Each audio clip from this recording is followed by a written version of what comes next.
Hello student, now I am going to explain the concept called conical scan and sequential lobing here. Okay, first let me explain what do you mean by sequential lobing. Sequential lobing is nothing but we are using the same antenna in order to generate the different antenna beam here sequentially. That is, we are going to change the position of the antenna sequentially in order to obtain the antenna beam sequentially. Why we need to do? In order to measure the angular error. Okay, so let me explain through the figure.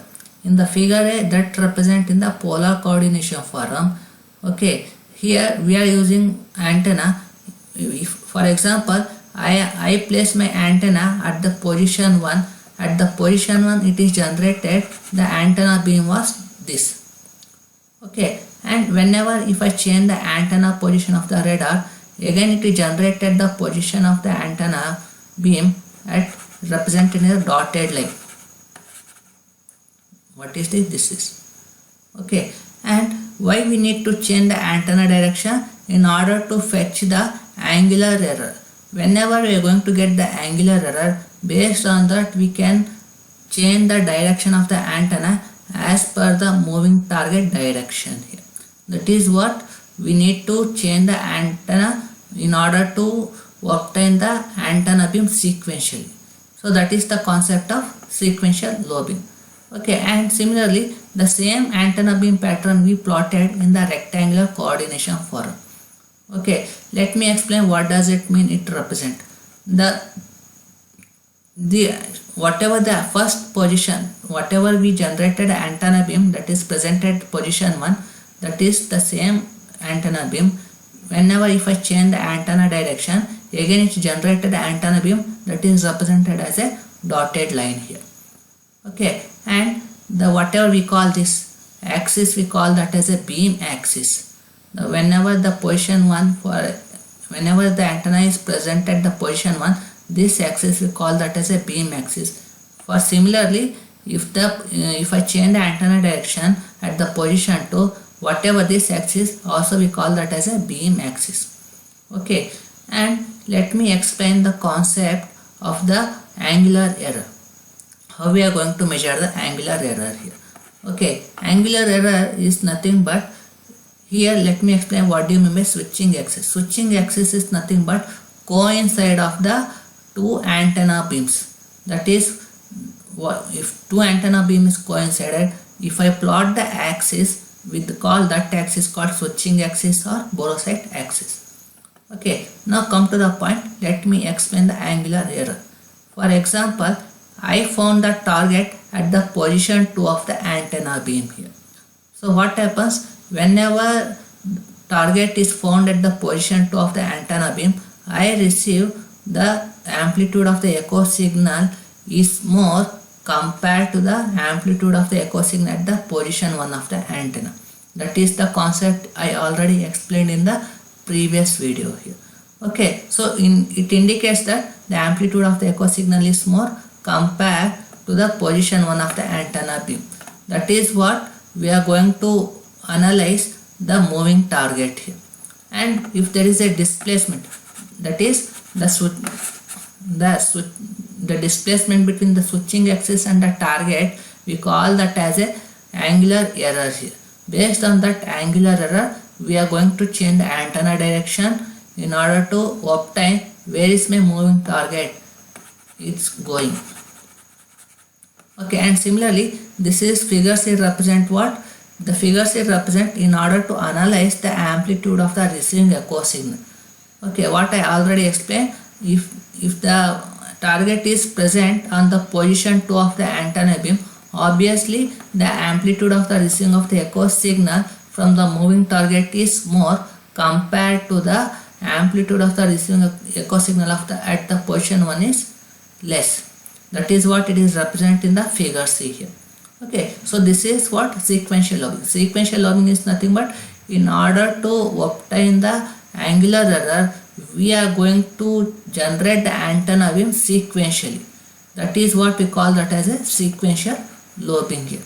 And now come to the point, how we are going to generate the sequential lobing. As I told, we need to change the antenna beam. Okay, Now if I consider two more angular measurement, that is one is azimuth angle, other one is elevation angle. So in order to measure azimuth angle as well as elevation angle, we call that as a orthogonal coordinates. Orthogonal coordinates means the both coordinate are 90-degree apart to each other. That is what we call that as a orthogonal coordinates here. And here if I want to measure the elevation angle, azimuth angle and the target, so obviously I require 4 feet. 4 feet in the sense 4 source I require in order to generate the antenna beam in the sequential lobing here. So why I need 4 feet? Because in order to change the antenna direction, I have to change the antenna beam here. How can I change? Whether it may be top, bottom, right, left. Based on that 4 position, I require 4 feet. Feed in the sense in order to generate the antenna beam from the antenna horn. That is what we call that as a feed. Feed is nothing but it acts as a source in order to generate the antenna beam here. Okay, so that is what the concept of the sequential lobing here. That is what here I explained. Here the two-dimensional sequential lobing radar consists of cluster of 4 feed horns. I told we in order to measure the azimuth angle, elevation angle, so that we require 4 feet of horns. So that why we require 4 feet of horns? In order to change the antenna direction at 4 direction, that is top, bottom, right, left. Okay, so based on that we are using 4 feet and 4 horns in the sequential lobing. But in order to overcome that drawback, we are using the conical scan. Okay, conical scan is nothing but it replaces all the 4 feed into a single feed in order to generate the antenna beam in such a way that we are going to rotate the antenna beam 360 degrees here. That is what we call that as a conical scan radar. Conical scan radar is nothing but we are going to generate the antenna beam by using a single feed in order to move the antenna beam towards the 360 degree here. That is what we call that as a conical scan radar. Now one more concept I have to explain about the sequential lobing radar. Here we are using 5 cluster feed horns. 5 cluster feed horns means here one feed is act as a transmission of the antenna beam and the other 4 feeds for receiving of the echo signal from the moving target. That is what total it becomes 5 feed horns here. And in order to overcome that we are using single feed antenna so that we can rotate the antenna beam around 360 degree. That is what we call that as a conical scan radar. Now come to the point, the conical scan radar. Here the antenna it is present. The antenna it will generate the beam in such a way that the antenna beam we are going to rotate with respect to the rotational axis. The rotational axis in the sense that is the axis perpendicular to the antenna. That is what we call that as a rotational axis. And beam axis is nothing but that is perpendicular to your antenna beam. We call that as a beam axis here. Here we are going to change the direction of the antenna beam with respect to the rotational axis here. Okay, that is what we call that as a conical scan radar. And here let me explain about the figure here. Okay, and the angle between the beam axis and the rotational axis we call that as a squint angle here. Okay, and let me assume the target I found at the amplitude, I found the target at the position A here. Okay, so if I found the target at the position A, obviously I receive the echo signal from the position A. Okay, that echo signal I perform the modulation operation. How can? Based on the rotational speed of the antenna beam. Okay, so here I will perform the modulation of the echo signal of the moving target based on the rotation speed of the antenna beam. That speed, or that in order to perform the modulation with respect to that frequency, we call that as a conical scan frequency. How fast you are moving the antenna beam, at that speed we are going to perform the modulation of that receiving of the echo signal. Okay, that frequency we call that as a conical scan frequency. And also the amplitude of the modulation, it depends on the angular distance between the target direction and the rotational axis. Okay, again the amplitude of the modulation depends on the target direction as well as the rotational axis. Okay, this is about what we are going to perform the modulation operation. These are the two important parameters we are going to consider in order to perform the modulation here. Why we need to perform the modulation? In order to measure the angular error. Based on that angular error, we are going to apply to the servo motor. Whenever we are going to apply to the servo motor, it will change the antenna direction in the direction of the moving target. That is what we are going to perform the modulation operation of the receiving of the echo signal. Okay, at what frequency you are going to perform? The frequency of the rotation beam. How much speed you are rotating the beam rotation. Okay, at that speed we are going to perform the modulation operation. At that frequency we call that as a conical scan frequency. Now I am going to explain the conical scan tracking radar. As shown in the diagram, this block diagram represents the conical scan tracking radar. Here the parabolic antenna, where it is going to generate the antenna beam in the form of conical scanning.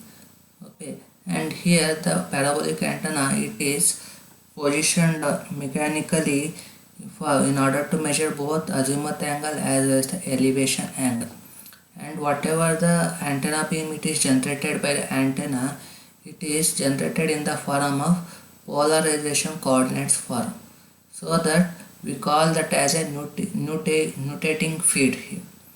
Nutating feed, because in order to measure the azimuth angle as well as elevation angle, we are going to generate the antenna beam in the form of polar coordinates form. We call that as a nutating feed here.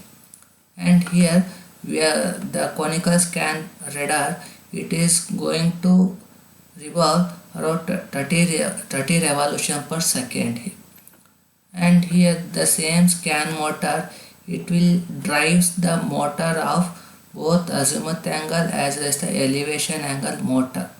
That is what we call that as a reference generator. The reference generator indicates that is the echo signal received from the moving target that is driven by the scan motor as shown in the block diagram. Using that scan motor, it will generate a reference generator signal. Reference generator signal is nothing but that is the receiving echo signal from the moving target, that is act as a reference signal to measure the azimuth angle as well as the elevation angle, that is given to the angle error detector to the respective elevation as well as the azimuth angle detector as shown in the figure. And here the transmitter part is in order to transmit the signal through the duplexer. Duplexer is nothing but it can act as a transmitter, also it can act as a receiver. Okay, whenever the signal it has to transmit, the duplexer act as a transmitter. Similarly, whenever it has to going to receive the echo signal from the moving target, the duplexer act as a receiver here. So whenever it receives the echo signal from the moving target, it is going to pass to the receiver, so that the receiver is nothing but that is a super heterodyne receiver here. Okay, it contains the feature of conical scanning radar feature, and along with that we have to maintain the automatic gain control. Automatic gain control is nothing but it has to maintain the stability in the amplitude of the signal. If the amplitude of the signal decreases, it will boost the amplitude of the input of the receiving signal. If the amplitude of the receiving signal increases, it reduces the amplitude of the receiving of the echo signal. So nothing but it will maintain the constant gain of the receiving echo signal. That is what we call that as a automatic gain controller here. After that we are going to give to the second detector, where second detector is nothing but it will measure the envelope. Envelope indicates that is the range between the radar to the moving target. How it will find the distance between the moving target and the radar, antenna of the radar? By measuring the envelope of the receiving echo signal. That is called detector. Detector indicates it will measure the envelope. So envelope indicates it gives the information of the range. Okay, and after that it will give input to the range gate. Range gate is nothing but it performs the two functions. One is called it eliminate the noise signal present in the receiving of the echo signal, and also it will focus on the specified target, because in the space or in the atmosphere, whenever the antenna of the radar it is focusing the target, it is focusing multiple targets. At that time we need only one specific target, so that the range gate it is helpful in order to capture the desired target, and it eliminates the unwanted target present in the echo signal. That is the functionality of the range gate here. And the output of the range gate is what? Error signal. That error signal that is fed to your elevation angle error detector as well as azimuth angle error detector. Okay, so that error signal it is going to compare with the reference signal of the elevation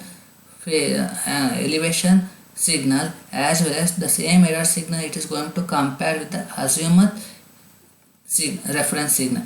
So here angle error is nothing but it will measure the angle error between the two antenna beams here. Based on that it will generate the DC output. The DC output is proportional to the angle error that is generated at the angle error detector block diagram. That DC output it is going to apply to the respective amplifier.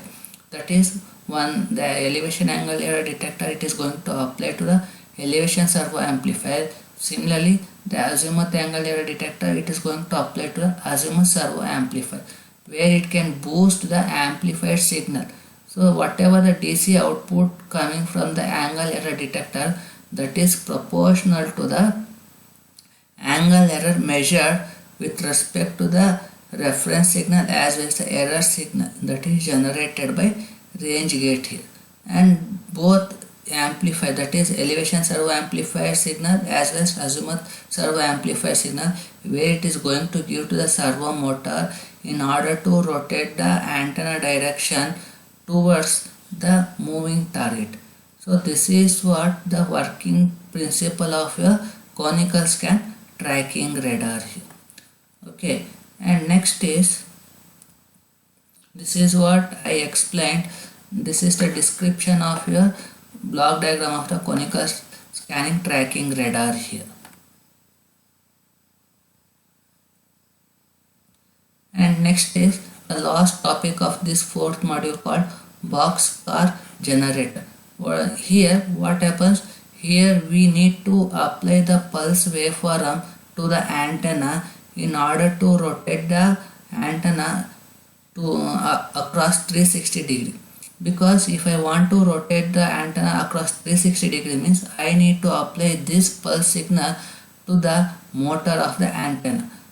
So this is because if, as is seen in this first figure, the whatever the one cycle, that is negative peak to one negative peak to another negative peak, whatever it is, that is one 360 degree angle where it is going to rotate the antenna across 360 degree here. Why we need to rotate the antenna across 360 degree? In order to measure the angle error, for the moving target here. Okay, so before how we are going to rotate the antenna here? By applying the pulse signal here. See here, this is the pulse signal we are going to apply to the motor of the antenna in order to rotate 360 degree, so that to measure the angular error received from the moving target here. So that is what we call, this is a pulse signal we are going to apply. But before applying pulse to this motor of the your antenna, we are going to stretch this pulse wave. As shown in the figure, we call this as a stretched pulse waveform, because in order to increase the motor energy, what we will do, we will not apply this pulse waveform. Instead of applying this pulse waveform, we are going to perform stretching the pulse waveform. Whenever if I stretch this pulse waveform, nothing but the energy is increases. Whenever the energy increases, I can apply this pulse waveform to the motor of the antenna, so that I can easily rotate the antenna in order to measure the angular error. How can I increase the pulse width? We call this as a stretched pulse width. How can we increase this stretched pulse width? By using the circuit called boxcar generator, or one more name is called sample and hold circuit. So this is the operation of the boxcar generator or sample and hold generator, sample and hold circuit here. Okay, so the job of the boxcar generator is nothing but we are going to increase the energy of the pulse, so that in order to apply to the motor of the antenna to measure the angular error for the moving target. This is what we call boxcar generator. Boxcar generator, it is going to increase the energy of the pulse waveform. We call this as a stretch pulse waveform. So this is what the topic we discussed for the 4th module, and this is what I explained, that is given in the description here, and it completes your 4th module. Thank you for listening.